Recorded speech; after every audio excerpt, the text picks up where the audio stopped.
చిద్విలాస లక్ష్మీపతయే Nava Narasimha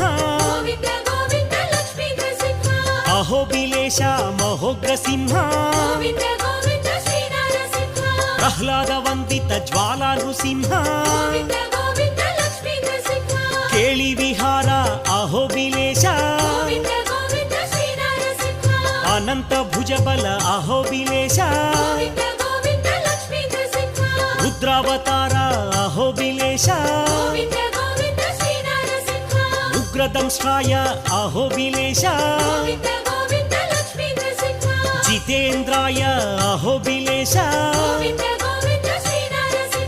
విశ్వవ్యాపినే కృతయుగమూర్తి